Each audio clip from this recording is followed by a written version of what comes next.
सिडनहम college में professor. तो hello friends, कैसे हो आप सब लोग। उम्मीद करती हूँ सभी लोग अच्छे होंगे। तो फ्रेंड्स, इन तीनों पत्रों के अभिप्राय से इस बात का पता चलती है कि मिस्टर जोशी डॉक्टर अंबेडकर से ज़्यादा बुद्धिमान लग रहे थे।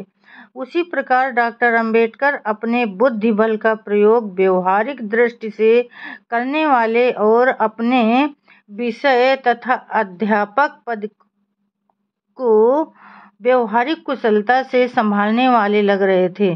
जोशी स्वभाव से सीधे, सरल, नम्र और पश्चिमी आचार विचार के प्रति विशेष लगाव न रखने वाले भारतीय व्यक्ति लग रहे थे, लेकिन डॉक्टर अंबेडकर स्वभाव से तेज, स्वाभिमानी और पश्चिमी आचार विचारों का पूरा अर्क पीकर भारतीय अर्थात भारतीयता को तलाक देने वाले व्यक्ति लग रहे थे।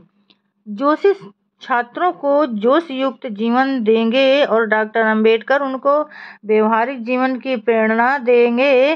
जोशी अपने हाथ में लिए हुए काम को एक पवित्र कार्य के रूप में करेंगे और डॉक्टर अंबेडकर हाथ में लिए हुए काम अमेरिकी व्यक्ति की व्यवहारिक दृष्टि से, लेकिन स्कॉच व्यक्ति की जिद से करेंगे और उससे अपने हित का कुछ न कुछ काम पैदा करेंगे।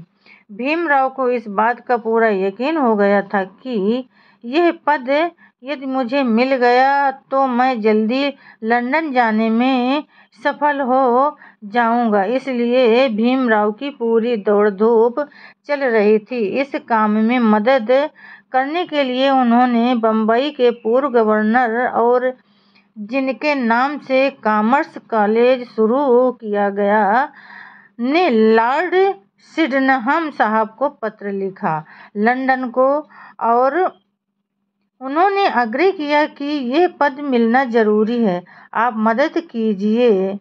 लॉर्ड सिडनहम साहब ने उस प्रकार की सिफारिश की। अंतिम सभी ओर से विचार होकर सरकार से भीमराव को 10 नवंबर 1918 को उस पद पर नियुक्त किया। इस पद के लिए वेतन 450 रुपये था। भीमराव इस पद पर 11 नवंबर 1918 को आसीन हुए और 11 मार्च 1920 तक कार्यरत रहे। प्रोफेसर के पद पर नियुक्ति का पत्र हाथ में आते ही भीमराव और उनके परिवार के सभी लोगों को बेहद खुशी हुई।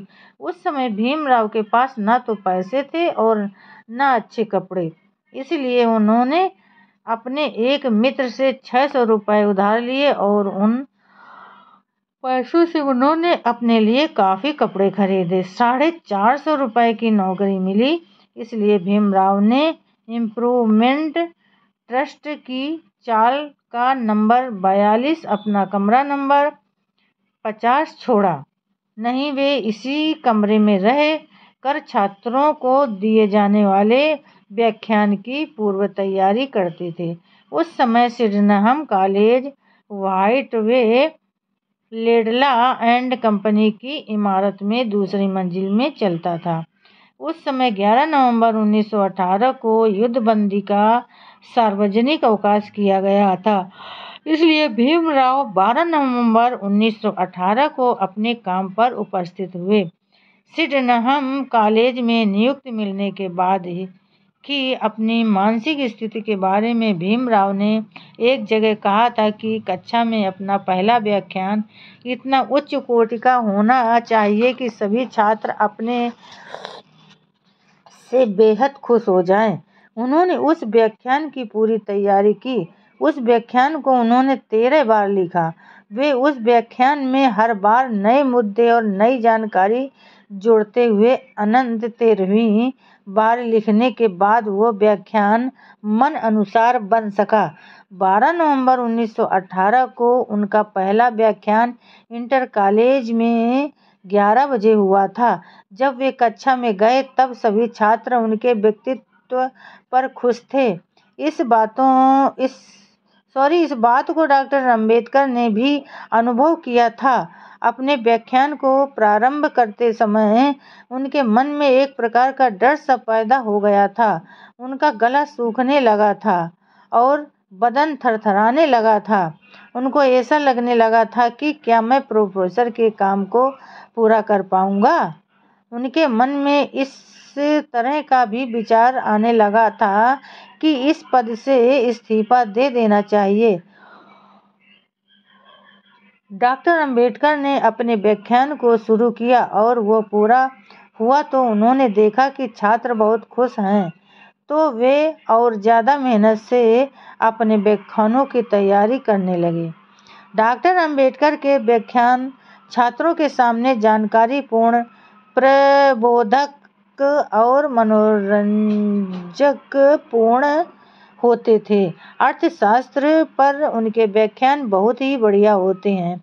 इस तरह की उनकी ख्याति उनके छात्रों ने फैल गई, इसलिए एल्फिंस्टन, बोयल्सन और सेंट जेवियर्स कॉलेज के इतिहास, अर्थशास्त्र और संविधान के छात्र डॉक्टर अंबेडकर के व्याख्यान सुनने के लिए उनकी कक्षा में आकर बैठते थे।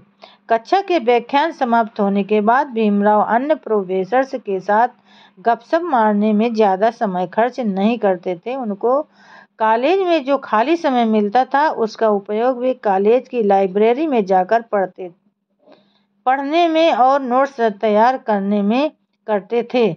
उन्होंने